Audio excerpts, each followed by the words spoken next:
The hottest NBA topic out there right now. Everyone knows what it is. It's Kevin Durant. Where will he go next? Who could he play with? And what would be required to get him? We've heard a bunch of teams mentioned in the talks to get Kevin Durant. One of those teams, the Memphis Grizzlies. Coming up on Locked On Grizzlies, we're going to talk about the Grizzlies' chances of potentially landing Kevin Durant and what it would mean for this team. Let's go. Locked On Grizzlies. You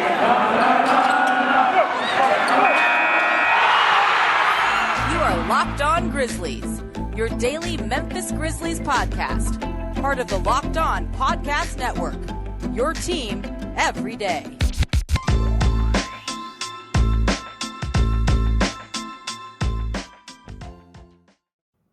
What's going on, everyone? Welcome back to Locked On Grizzlies. I am your host, Damichael Cole, beat writer for the Commercial Appeal right here in Memphis, Tennessee, covering your Memphis Grizzlies since last season. Kevin Durant is the big talk around the NBA right now, and I mean, rightfully so. He's arguably the best player in the world, and he requested a trade about a week ago. So we're going to get into all of that. We're going to break it down. We're going to break it down from the Grizzlies side coming up. But first, we appreciate you. Thank you for making Locked On Grizzlies your first listen or watch each and every day. Thank you for liking, commenting, continue to subscribe to all of our content, and make sure you tell a friend to tell a friend. You can find Locked On Grizzlies anywhere. Google Podcasts, Apple Podcasts, Spotify, Stitcher, Odyssey, wherever you get your podcasts. Or if you want to watch us, you just go over to YouTube, type in Locked On Grizzlies, subscribe, check us out. All the videos are there every single day. We are here. But first, we appreciate you for listening to Locked On Grizzlies, and this episode is brought to you by Bet Online. Bet Online has you covered this season with more props, odds, and lines than ever before. Bet Online is where the game starts, and Bet Online is where you go to get your bets, your props, your odds, your money lines on anything going on in sports. So I've paid attention to this for a while, this Kevin Durant talk, and I figured today would be the great day to talk about it, right? You know why? Flashback to July 4th, 2016. First of all, happy 4th of July to everyone out there, but let's flashback to about 6 years ago on this date. Kevin Durant shocked a lot of people and confirmed, the suspicious belief to others that he was heading to Golden State through a Players Tribune article that he wrote.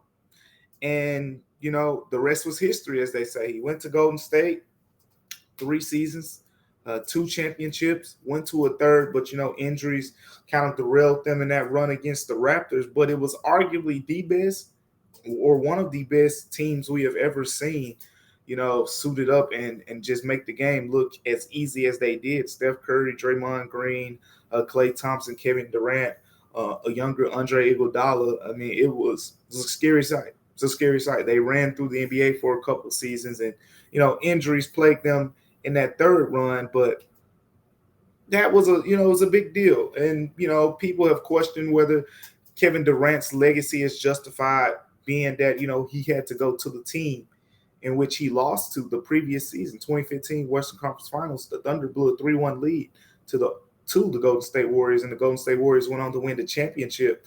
So he was that close. He went 7 games with this team, played, and joined them the very next season, won a couple championships, and then his legacy got questioned even more when the Warriors finally got back healthy this past season. Ran it back with Draymond, Steph, Klay, and added some weapons over the past couple seasons through all the injuries with guys like Jordan Poole, and they traded for Andrew Wiggins and things like that. They added all these weapons, and lo and behold, Golden State proved it. They could win the championship without Kevin Durant. But everyone knows, as Kevin Durant says, you know who I am.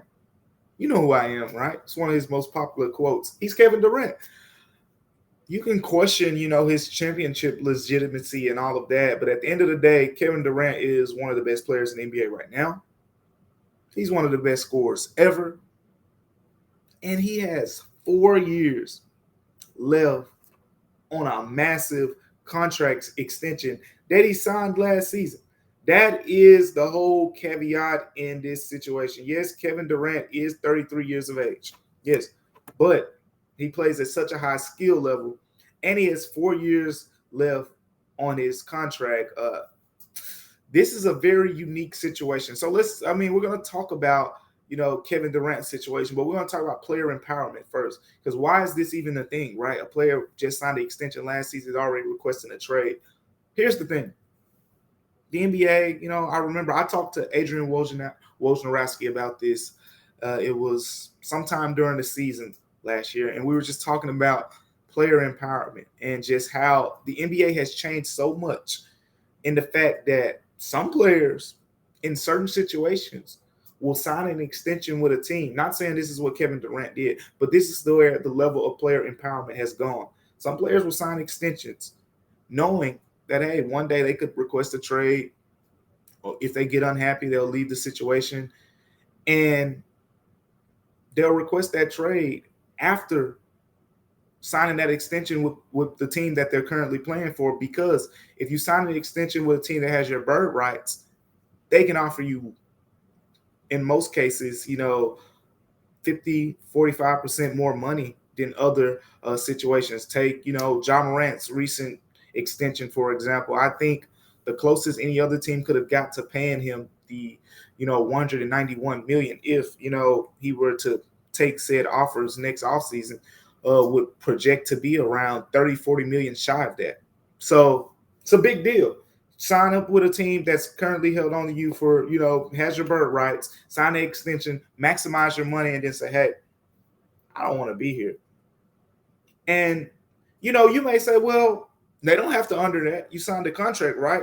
Well, here's the thing about the NBA, and I've learned this because I've been around a lot of players and, had conversations with a lot of players. And the thing about the NBA is the word of players is kind of like any other business out there.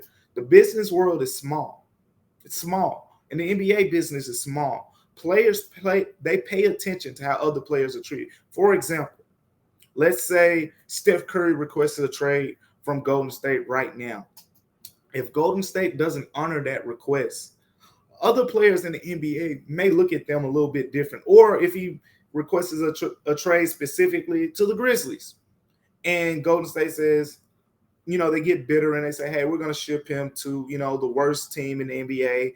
And just because we can do that, other players in the NBA will look at that, kind of with a, side-eye view, and will think that's franchise may not have their best interests when they become free agents. So all of that is considered in the NBA, and all of that is to be taken into point with this Kevin Durant situation. The thing about this Kevin Durant situation is he has reportedly had a list of teams that stand out above the rest. The main two teams that everyone has talked about, the Suns, the Miami Heat. I've heard more reports around where it's Chris Haynes, John Gambadoro, Adrian Wojnarowski mentioned the Suns and the Heat. Mark Stein mentioned those couple teams, but the conversation is centered more around the Suns, and the Heat have been kind of that second team in there. But when a guy like Kevin Durant comes available, everyone wants a piece of the cake, right? Woj did report that, hours after his reported trade request, there were upwards of 15 teams calling. That's half the league. So you think the Grizzlies were one of those teams? I'll talk about it. We'll talk about it. But half the league was inquiring about Kevin Durant. But the thing is, half the league does not have the assets to acquire what is arguably the best player or scorer in the NBA right now with 4 years left on his contract. That's a tough situation. Now, the thing about it is he has these two teams, right? The Suns and the Heat. If it was easy for him to get traded to those teams, it would be done by now. So the fact that the Suns and the Heat have yet to ink a deal or a trade to get Kevin Durant, it's kind of open the book. One team that's kind of flew up the radar in the past couple of days is the Toronto Raptors. Their odds have soared on sports books, and more reports are indicating that the Raptors are really getting involved because the Raptors have young tradable assets that make them a good destination if Kevin Durant, wants to go there, or if Brooklyn just says, forget what he wants. They're going to trade him there. All of that matters in this situation. But this is Locked On Grizzlies, right? We're going to talk about the Grizzlies side of things because at the end of the day, the Grizzlies, I do believe they have the assets to get it done in terms of players, draft capital. They can work the money out. They have the assets to get it done, but will the Grizzlies be able to do that? That's the big question. We're going to talk about that coming up next on Locked On Grizzlies. What would a package with the Grizzlies look like if they were to go after Kevin Durant? But before we get to that, I want to talk to you about Bet Online because Bet Online is your premier betting option out there. It's the number one source for all your betting needs and sports info. You can find all of the latest sports developments, league reviews, news, and including, Major League Baseball. Baseball is the major sport going on right now for my money, and I'm tuned in always to my Atlanta Braves. Right now, the Atlanta Braves are playing the St. Louis Cardinals. Being a Memphis native and those who follow the Locked On Grizzlies, I'm assuming a lot of you are Southeast natives, and a lot of the Southeast is split between the St. Louis Cardinals and the Atlanta Braves. Well, the game today, the Braves are the projected favorites on Bet Online. So if you like those odds, go check it out. But Bet Online is the fastest and easiest way to check in on all your favorite sports events and teams. And it's not just baseball, because you got MMA, you got boxing, you got golf, and you got a plethora of other sports. Bet Online is where you go to get your betting needs. So go check that out at betonline.net. So I've kind of, had to laugh off some of the things I've seen in the past few days because I always remind people that fan is a short word for the word fanatic. Do you know what the word fanatic means? I'm gonna pull up the definition, and I'm gonna pull up the Webster's definition. Webster's is my favorite dictionary, so I'm gonna pull up the Webster's definition of the word fanatic. Here it is. It says a person exhibiting excessive enthusiasm and intense, uncritical devotion towards some controversial matter. Insane, crazy. In a good way. I think, fans, fanatics, they're truly special. You can convince yourself to believe anything you want to believe. And I'm only bringing that up because I have seen some of the craziest trade ideas from Grizz Nation when it comes to acquiring Kevin Durant. One I saw actually was fans suggesting that, a package centered around Dillon Brooks, Zaire Williams, Brandon Clark, and throw in some picks. Dillon Brooks, Zaire Williams, Brandon Clark, throw in some picks. And I think Steven Adams was in there to make the money work. So Dillon Brooks, Steven Adams, Brandon Clark, Zaire Williams, and a bunch of picks would be enough to acquire what some people view as the best player in the league who has 4 years. Even if he was on an expiring contract, that wouldn't be enough. This guy has 4 years left on his contract. That is what changes this whole landscape. That is absolutely nowhere near enough to get Kevin Durant. So what would it take, right? What would it take to acquire Kevin Durant? Well, the reports out there are saying that, the Nets want a young star, and you would too, right? If you're trading Kevin Durant, you better get your money's worth. Like, it's one of the best players in the world. You don't trade him like he's just some, guy who makes the All-Star game every couple seasons. This is a consistent guy who's going to score 27, 28 points every single year, and he's going to get your team to the postseason. You don't trade him for a bag of chips. This is where it gets fishy for Grizzlies fans. So the ones I've talked to about this trade, if the Grizzlies are to get serious about trade talks with Kevin Durant, the conversation has to start with Desmond Bane and or Jaren Jackson Jr. Are you ready to accept that? If you're not ready to accept that, then throw Kevin Durant out the window. You don't want him. You don't feel like the Grizzlies need him, and that's okay. I'm partly biased towards that direction as well. I like the fact that the Grizzlies have built a lot of this team from the bottom up, from the ground. But you talk about Kevin Durant and what it would require to get him. You're talking about almost gutting your team. That's some of the reports I've seen out there in terms of those teams like the Suns and the Heat. I saw some people on the Suns side who were saying that the Suns, they think they have the assets, but they don't want to gut their team to get Kevin Durant. What would a package to get KD look like in Memphis? I personally think it starts with Desmond Bane. One, because Desmond Bane has been the healthier player between him and Jaren Jackson Jr. Jaren Jackson Jr., as we saw in recent days, is actually going to be out the next 4 to 6 months. He's going to miss the beginning of next season potentially, and possibly into December, early January, somewhere around that stretch. But with all of that being said, Desmond Bane is the healthier option. Desmond Bane's a great shooter, which is, the NBA's game now. And he really showed big time improvement in year 2. He is the guy I think you can center a package around. Then you have to make the money work, right? Because at the end of the day, Desmond Bane makes sense as your star asset in this trade, but the money has to work. Kevin Durant's scheduled to make $44 million next season, 44 big bucks. My trade package personally would look something like this. I say Desmond Bane. That's your young star. You throw Dillon Brooks in there. Expiring contract, which will stand out to the Brooklyn Nets, so they can say, hey, if we like him, we keep him. If we don't, he's an expiring contract, potentially create space for the next season. Same thing with Steven Adams. I think it starts with Bane, Brooks, Adams.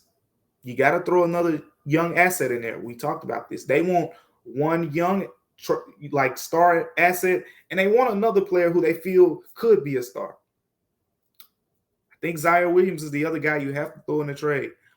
So you're saying Bane, Zaire Williams, Steven Adams, Dillon Brooks.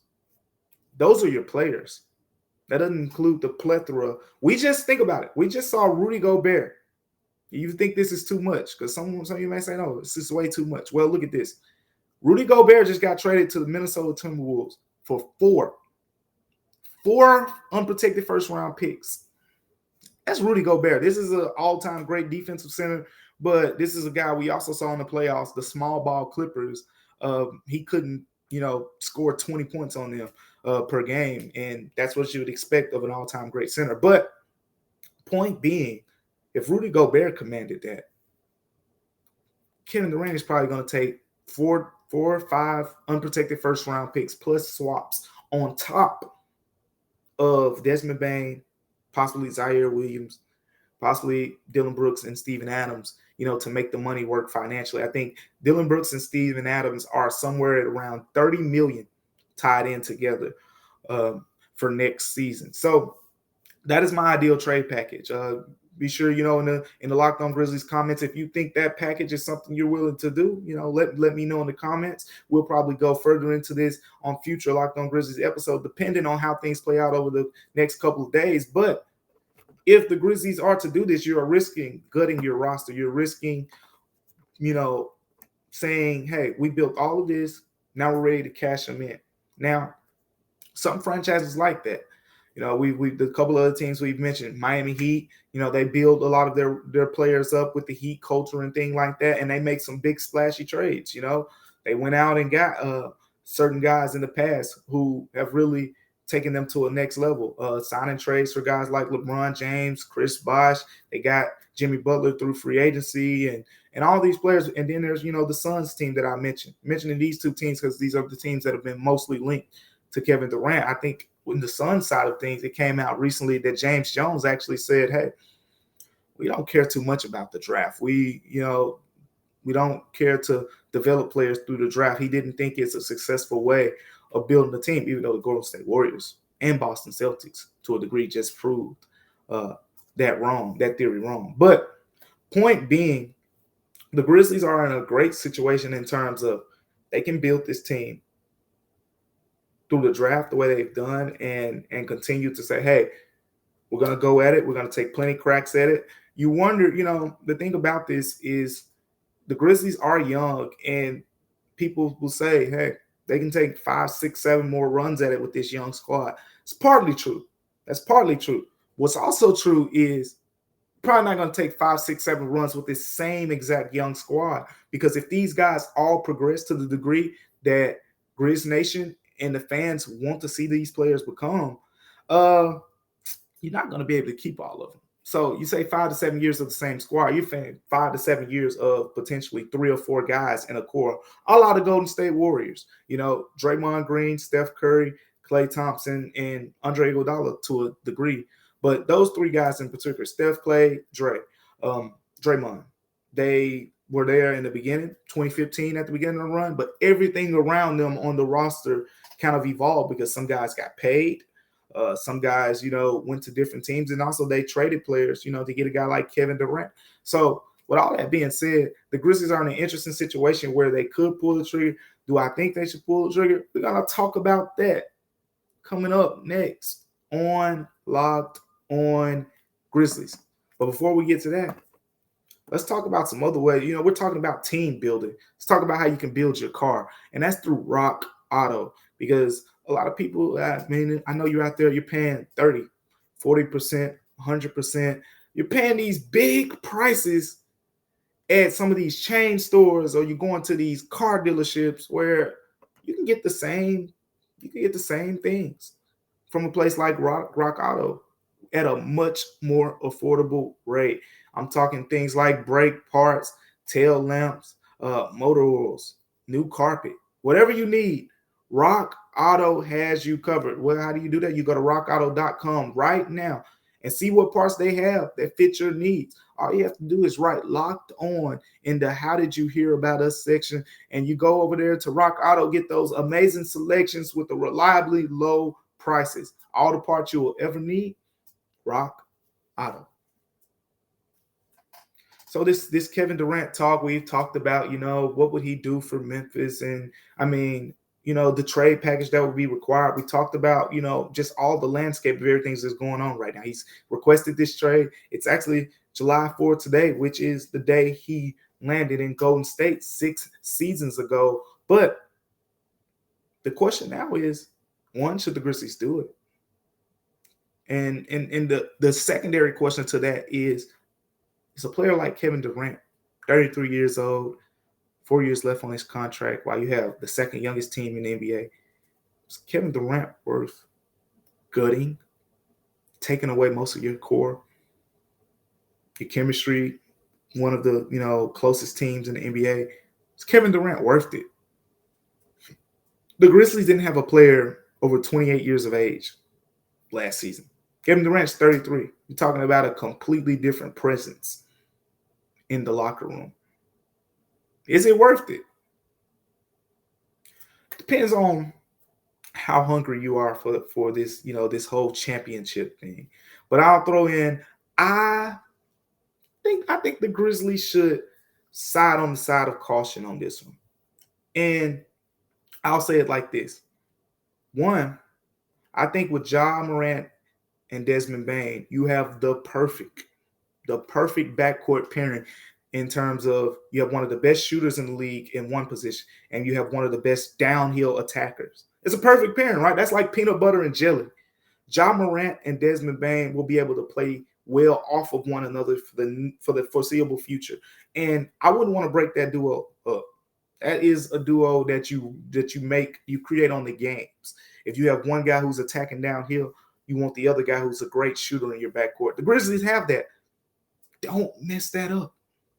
Then, on top of that, talk about the small forward position. Dillon Brooks, okay, he's your guy right now, and there's some questions there. I know I personally advocate for Dillon Brooks in the way that you don't have a lot of great defensive wings in the NBA. He's one of the, 30 or so in the whole entire league that you can say, hey, guard the point guard this night, or guard Steph Curry, guard Dame Lillard. All right, this night you got Paul George. Okay, this night you got Kawhi Leonard. This night you got you got Bradley Beal, like you got Devin Booker this night. Okay, now this night you go get Chris Paul. He's one of the few guys in the league who you can actually do that with. That's a valuable asset to me. That's a very valuable asset, especially in the Western Conference, where guard play is elite.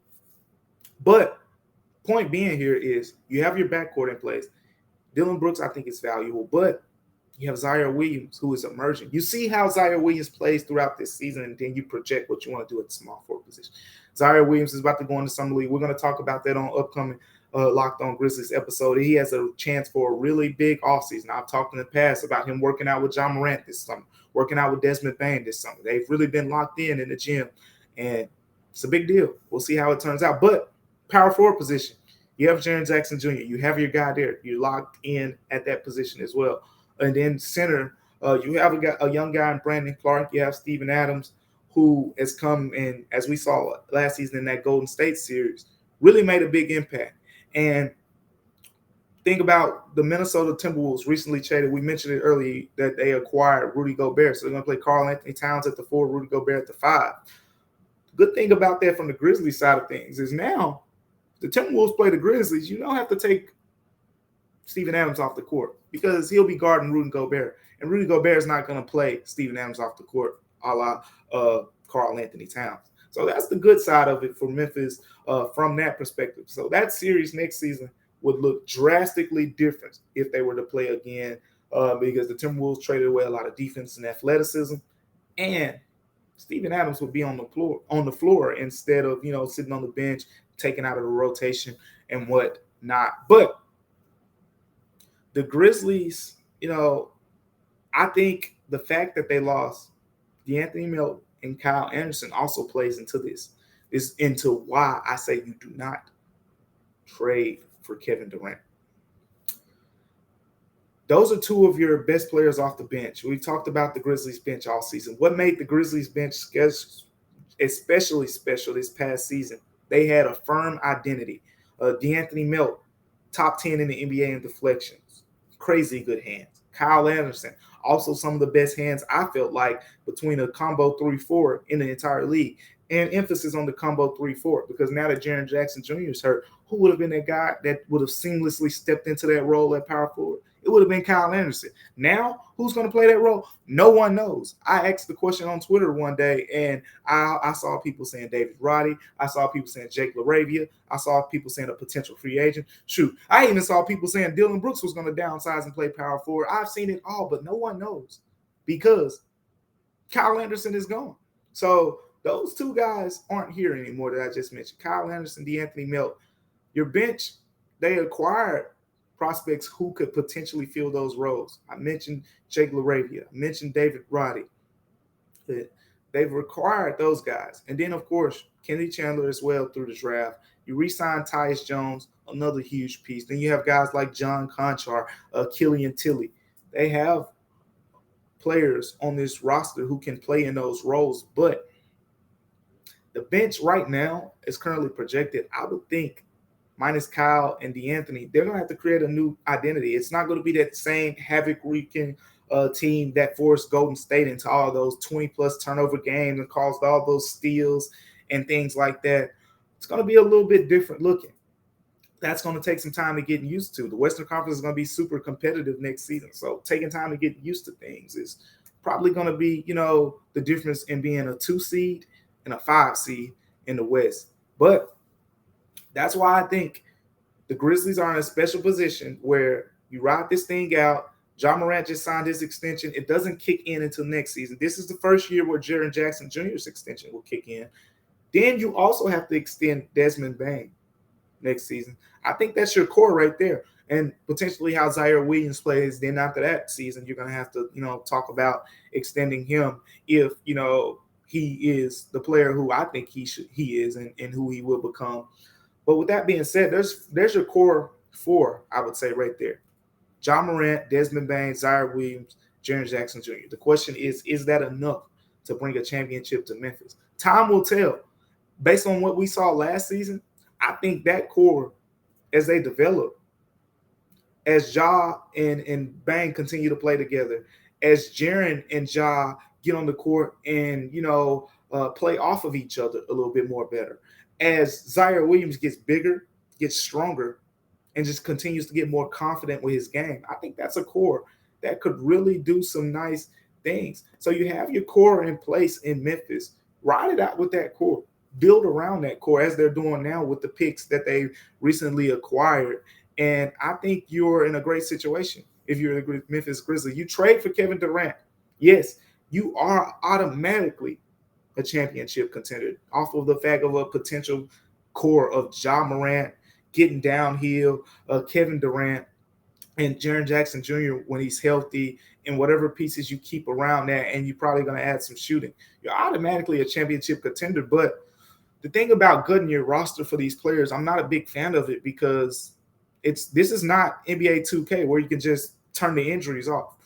When you gut your roster like that, you're basically saying, please do not get hurt Ja Morant, Jaren Jackson, or Kevin Durant. Each of those guys that I just mentioned have missed some games over the past couple seasons. That's another reason.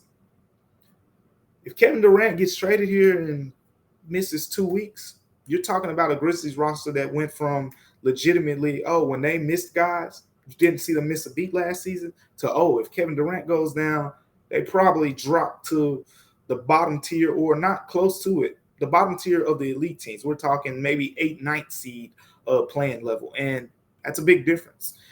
So you don't gut your roster because right now the Grizzlies are built to withstand any injury. If Ja Morant goes down, they have Tyus Jones. If Desmond Bane goes down, they can move Dillon Brooks over to the 2 and then plug in Zaire Williams, at the small forward spot. If Dillon Brooks goes down, you just put in Zaire Williams at that spot. Then at center, Steven Adams goes down, Brandon Clark. We mentioned that the 4, without Kyle Anderson being on this team, the Grizzlies have some decisions to work out there in terms of what's behind Jaren Jackson Jr., but you drafted the players. They drafted Jake LaRavia, who can play the 3, who can play the 4. They drafted David Roddy, who's 6'5", 255, can play the 3, can play the floor, played most of his time at the 4. Check out my story, actually, later on commercialappeal.com, where I talked with one of the beat writers from Colorado State about David Roddy and what he brings to the table. I think he gave some intriguing perspective on what David Roddy will bring to Memphis. But with all that being said, I think the Grizzlies are in a desirable situation what teams dream of. You have your core guys. Right now, it isn't too costly. And you have a lot of chances to make a run at it. All these guys are under 25. The Grizzlies need to keep pounding. They're knocking on the doorsteps. They went 6 games with the eventual NBA champions. And I have to keep reminding you, the Grizzlies won more minutes in that series. So keep that in mind. But thank you for making Locked On Grizzlies your first listen every day. And before you go, because on the next episode of Locked On Grizzlies, it's time to get into some of this Summer League talk. Summer League, I'll be out there. I'm going to head over to Salt Lake City. I'm also going to head over to Las Vegas, and I'll let you know what the sights and sounds are from the Summer League basketball, and we'll have it all covered here on Locked On Grizzlies. But for your second listen, make sure you get up to date on the latest news and rumors in the NBA with Locked On NBA. Thing about Locked On NBA is it's your daily NBA update in just 30 minutes. That means you can get filled in with everything going on, the draft, the free agency, the trades, everything going on in the NBA. 30 minutes, Locked On NBA will have you covered. But we appreciate you for tuning in to Locked On Grizzlies. Stay tuned for tomorrow's episode as well. And remember, it's not worth gutting your entire roster. Thank you for tuning in to Locked On Grizzlies. I am your host, Damichael Cole. We'll see you next time.